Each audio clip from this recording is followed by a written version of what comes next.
Vous suivez la télévision Isanganiro. Bienvenue, chers téléspectateurs, à ce journal dont voici les principaux titres. La consommation de la viande et du lait bien cuite est sans danger pour la santé.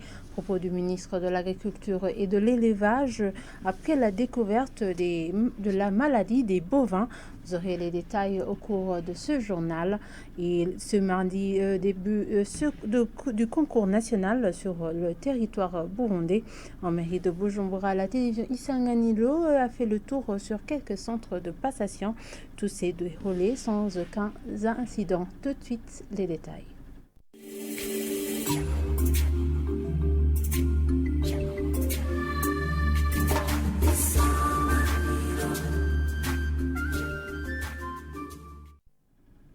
Encore une fois, bienvenue, chers téléspectateurs, et ouvrons ce journal par cette page éducation. Début ce mardi du concours national de fin de cycle fondamental au Burundi. Plus de 10 000 candidats à ce concours étaient attendus à la mairie de Bujumbura. Au centre de passation visité par nos reporters, on note un bon déroulement de ce concours, sauf quelques élèves absents. Le point avec Jean de Dieu et la Cossé. Les élèves de la 9e fondamentale passent le concours national édition 2022 depuis ce mardi. Au nord de la ville de Bujumbura, on a visité le centre de passation situé à l'école technique secondaire, un centre ayant accueilli 6 écoles avec 316 candidats, parmi lesquels 8 absents selon le président de ce centre. Un élève qui ne disposait pas de numéro d'ordre a passé son concours après attribution de ce numéro. De façon particulière, à ce centre, 4 sourds-muets ont passé ce concours donnant accès aux écoles post-fondamentales. Nous avons aussi visité le centre de passation 6 au lycée municipal de Rohero qui a rassemblé 331 élèves provenant de 10 écoles. Le président de ce centre a rapporté 2 absences. Au site de la capitale économique, nous sommes passés à l'école fondamentale Kanyosha 1, un centre de passation pour 3 écoles avec 401 candidats, selon le président de ce centre qui note 6 absences. Selon le directeur provincial de l'éducation à mairie de Bujumbura, 10 718 élèves devraient passer ce concours national dans cette localité. Les activités sont presque interrompues pour les bouchers du marché communément appelé Djabé en mairie de Bujumbura. Les plaintes ont été enregistrées ce lundi auprès de certains vendeurs, marchands plutôt, auprès de certains vendeurs, au moment où l'on a parlé de la fièvre qui a attaqué les bovins dans certaines provinces du pays.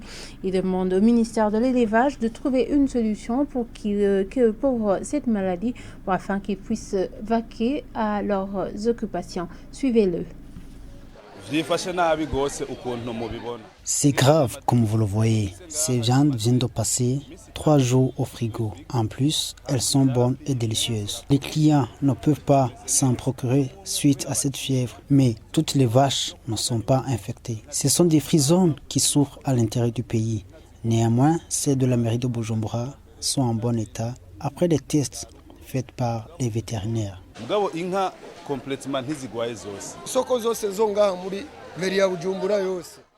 Pour tous les marchés de la mairie de Bujumbura, on ne peut trouver qu'une seule vache à partager pour presque 5 débouchés. On peut même passer toute la journée sans clients. Avant, on pouvait gagner 800 000 francs par jour. Actuellement, on peut rentrer avec 200 000 ou 80 000 francs par jour. Si on analyse les choses, on ne peut trouver quel genre d'activité en fait. Vous voyez que c'est un problème car il y a des familles qui dépendent de ce métier. Mais à cause de cette maladie, la vie est devenue difficile pour certaines familles. Ce que nous demandons au gouvernement, c'est de trouver la solution le plus rapidement possible car la viande est indispensable même pour un petit paysan. Il faut trouver les médicaments pour ces vaches. Nous demandons aux concernés, puisqu'on a entendu dire que ce sont des frisonnes qui sont touchés par cette maladie. Il faut examiner nos vaches ainsi que de petits bétails se trouvant sur le marché. En tant que spécialiste dans le domaine de la santé animale, il faut les amener pour que la vie continue.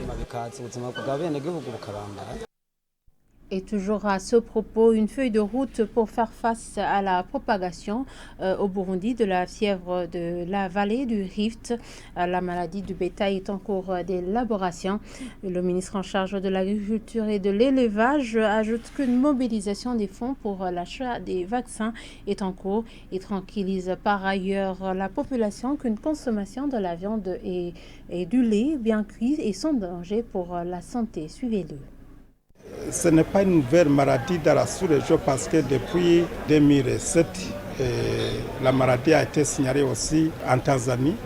Et au niveau du Burundi, nous avons fait des efforts pour que la maladie ne puisse pas apparaître, mais malheureusement, dernièrement, les analyses de labo montraient bien que nous avons été envahis par cette maladie. Nous venons de discuter avec nos partenaires au développement pour leur présenter un plan d'action d'urgence pour contenir cette maladie, la feuille de route. Et les actions urgentes, c'est l'acquisition des vaccins parce qu'il n'y a pas de médicaments. On traite les manifestations, des signes, comme on le dit, de cette maladie. Et cela, ça nécessite la mobilisation et des financements pour l'acquisition de ces vaccins. Et là, je voudrais tranquilliser la population burundaise que nous sommes conscients de l'urgence de cette maladie et de la pertinence de cette maladie, mais aussi de la nécessité à court terme de mobiliser les financements pour l'acquisition des vaccins. La viande qui provient des animaux malades n'est pas conseillée pour la consommation, y compris même le lait.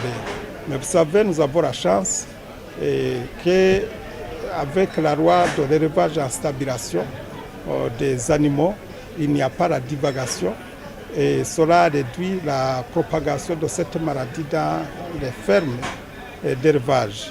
Alors, dans ces fermes où il n'y a pas manifestation de cette maladie, rien n'empêche la population à consommer la viande ou le lait parce que ces produits d'élevage proviennent des fermes qui ne sont pas contaminées par cette maladie. Donc, je voudrais tranquilliser la population pour continuer à consommer la viande ou le lait qui provient des fermes qui ne présentent pas de manifestation de cette maladie. Le Burundi arrive à une étape satisfaisante dans la lutte contre le VIH-Sida. Propos du secrétaire exécutif à la Commission nationale de lutte contre le VIH-Sida, CNLS, lors de la présentation du nouveau plan stratégique de lutte contre le virus jusqu'en 2030. Pour Dr Désiré Ndouimana, l'un des objectifs de ce plan est qu'au moins 85% des gens connaissent leur statut sérologique. Suivez-le. Dans son nouveau plan stratégique, nous visons toujours ces objectifs où cette fois-ci, nous voudrions que toutes les personnes vivant avec le VIH-Sida le connaissent. Au moins atteindre 95%. Et que au moins 95% des personnes vivant avec le VIH-Sida le sachent à travers, soit mis sous traitement et suivent correctement le traitement et pour qu'ils puissent avoir une charge virale indétectable. En définitive, l'objectif visé, c'est de pouvoir atteindre zéro nouvelle infection à ce stade. Pouvoir atteindre la non-discrimination, donc avec zéro discrimination dans le pays. Parce que l'étude récente qui a été faite nous a montré qu'il y a toujours besoin de la discrimination et même avec l'autodiscrimination. Et vous savez que ce sont ce comportement de discriminer ou bien de se discriminer qui conduit même à l'abandon des médicaments ou à la non-prise des médicaments qui font que ces personnes-là vivant avec le VIH-Sida soient beaucoup vulnérables et puissent même décéder à cause de cette maladie. Nous espérons alors que d'ici 2030, nous pourrons atteindre ces objectifs et que la population puisse avoir une bonne santé. Et nous visons aussi à nous évaluer chaque année pour pouvoir voir où nous en allons. Et c'est d'ailleurs cette raison que nous lançons à toutes ces différentes organisations qui élaborent les différents plats et doivent toujours s'aligner à ce plan stratégique national pour pouvoir contribuer à l'atteinte de ces objectifs. En international, 8 journalistes ont péri jusqu'à maintenant depuis le début de la guerre en Ukraine. Ce lundi 30 mai, Frédéric Leclerc a été tué par un éclat d'obus alors qu'il se trouvait dans un convoi humanitaire. Les informations tirées sur place, plutôt sur France 24, indiquent que la région où il se trouvait, Louhansk, est devenue la plus dangereuse d'Ukraine. Images et commentaires. Ils sont français, américains, ukrainiens ou même russes. Depuis le début du conflit, 8 journalistes ont été tués par les forces russes. D'après Reporters sans frontières, la plupart auraient été visés délibérément. C'est le cas du réalisateur Mantas Kvedradicius qui a été tué par balle le 2 avril après avoir été retenu prisonnier par les forces russes. Le 23 mars, c'est une des seules journalistes russes présentes en Ukraine, Oksana Baoulina, qui est assassinée par un drone à explosifs à Kiev. Fox News cameraman Pierre Shashevsky has died in Ukraine. Le 14 mars, une équipe de Fox News est la cible de tirs à Orenka, près de la capitale ukrainienne. Le caméraman franco-irlandais et la journaliste ukrainienne Oleksandra Kuvshinova meurent dans l'attaque. RSF affirme que 120 journalistes ont été délibérément ciblés par les forces russes depuis le début du conflit. Max Levin, un photojournaliste américain, a été tué le 13 mars. Il couvrait une zone de combat dans la banlieue de Kiev. Sa dépouille a été découverte après le retrait des forces russes. Il portait une veste presse. Les infrastructures médiatiques sont également prises pour cible. La tour de télévision de Kiev a été bombardée, tuant ainsi le caméraman ukrainien Evgeny Sakoun le 1er mars, une semaine après le début du conflit. Voilà, c'est ici que nous clôturons ce journal. Merci de nous avoir suivis et très bonne suite de programme sur la télévision Isanganiro.